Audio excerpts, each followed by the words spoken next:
ખાલી દસમનો ઉપવાસ કરજો અને દસમાનો ગુલાબનો હાર ચડાવજો.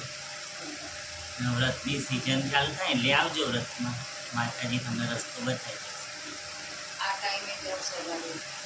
આ ટાઈમે આવો, 6 વાગે આવો જે તમારે. માતાજીનો ગાદીનો ટાઈમ હોય ને આ ટાઈમ, તો તમારો રસ્તો.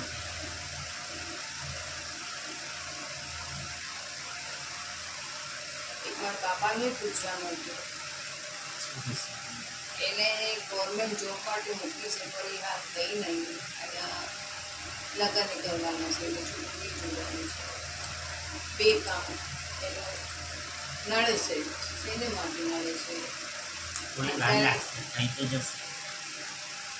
એ પ્રાઇવેટ જોબ કરે છે અત્યારે હોસ્પિટલમાં માર્કેટિંગ.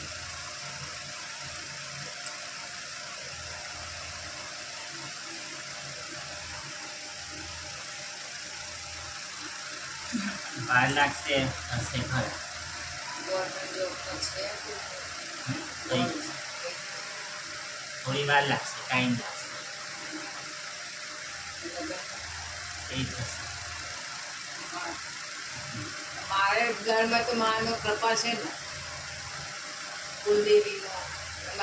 તમે જેવો શ્રદ્ધાથી મારે માતાજીને પૂછું, માનો, મારે દયા છત્ર છે એટલે બધું તમારું જ છે એવું સમજો.